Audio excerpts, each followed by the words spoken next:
As you get older, you really need to get rid of the bulky equipment.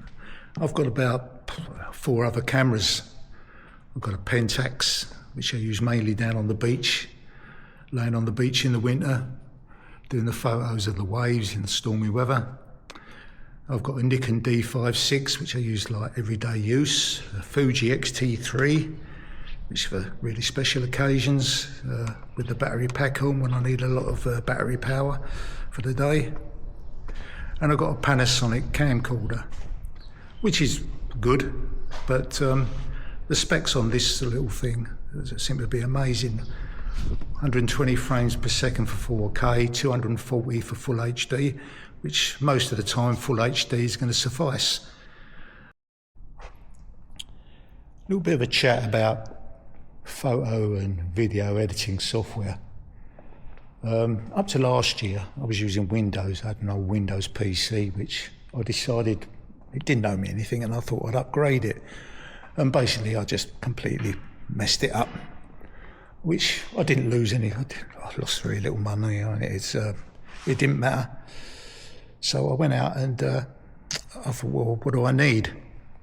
I need something that's going to handle short videos, a bit of AI, whatever, some special effects.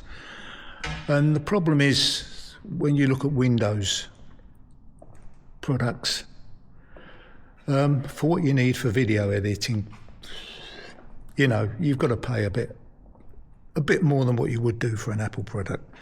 And that's why I settled on the Mac Mini. I'd done a bit of research on it, and it seemed that that was the thing to go, and that's the way I went. But one thing you've got to be a little bit careful with that. If you've got a subscription to say, like I've got Cyberlink Power Director, Cyberlink Photo Director, and the problem is it's not compatible. You can't just switch it over. It's a different thing, so I had to pay out again for the Apple Mac version of Cyberlink. But to be honest, it's not as good on the Mac. It is more of a Windows sort of software, so maybe later on I'm going to have to change my software, which is a shame because I like Cyberlink. And funny enough, I use Cyberlink Photo Director now on my Samsung tablet, and it is damn good. It works really well. But it would be interesting to see maybe over the next couple of years if we could have a Windows product that was as good as the Mac Mini and basically around about the same price. I know that other products are available on Windows and, you know, they're going to do the same job, but they are a lot dearer, let's be honest about it. But yeah, it's interesting to know what other people use as regards video editing software on the Mac and what's good. I know I'm not going to get a free version of anything. A free version is, you know, it's just not going to give me what I want. And so, you know, I'm quite prepared to pay for it to get what I need.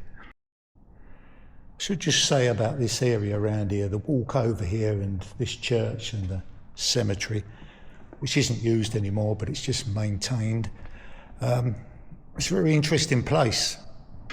Yew trees outside are over 1,000 years old. And I've got to say, I've been over a few times, and it's safe to say that there's always something maybe that you can't explain, whether it's audio or video. Let's just say it's an unusual area. I'm not talking about ghosts here. I'm just saying there's things that you can't explain. And on more than one occasion have I come across, when I'm out walking the dog, I've seen someone walking towards me. I've immediately bent down to put my dog back on the lead, and basically I've looked up and the person's gone. And I've had to go over and check they've not fallen over and they've not fallen down a hole or anything. And that's happened to me on 2 occasions. I'm not the only one that's happened to, you know. But that's what makes it interesting over here. And this is where this little gadget's going to come handy, because I won't have to lug so much gear over here now.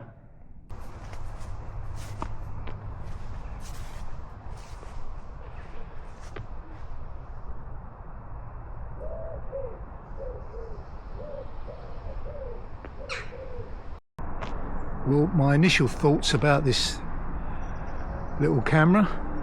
Yeah, pretty good.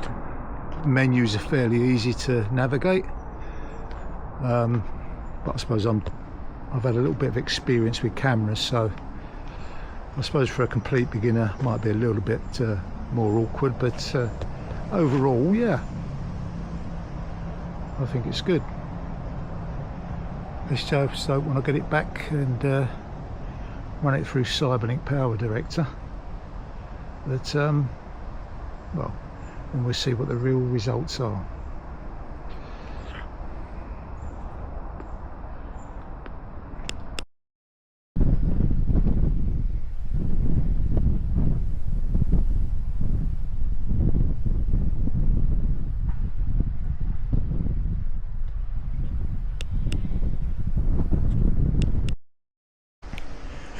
Incidentally, the money I'd set aside to buy this camera, which I set aside about 450 quid all in for this. As I was going to buy the camera, I then, through my own stupidity and the fact that the windscreen was pretty brittle from being 20 years old, the windscreen on my car smashed. So that money had to go on putting a new windscreen in. So, of course, the sensible thing then would be to have saved up, got the money for this camera, but to hell with being sensible, that's what credit cards are for.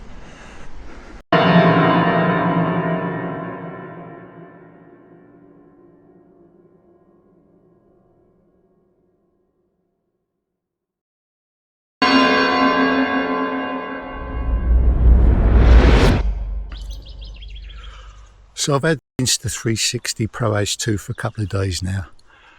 My initial thoughts is that I do like it. I love the flip up screen. I can't compare it to a GoPro or a DJI Osmo because I haven't got them, I've not used them. But what I will say is I suppose it's the same with any action sort of camera. One battery doesn't cut it. If you're going out for any length of time, you want at least 2 batteries, possibly 3. But the other thing is, what I will say is about the editing side of it. I initially had problems. CyberLink played up with it. In desperation, I thought, well, I'll try the Mac iMovie. Wouldn't load on there. So, not that I know too much about these things, but I suspected there was a codec problem there. So I downloaded the Insta 360 Studio app, and that seemed to solve the problem. I loaded them all onto there and exported them direct to my desktop, and it seemed okay then. iMovie handled it, and CyberLink dealt with it. But I think long term there's going to be issues with Apple now not going to support Intel based apps.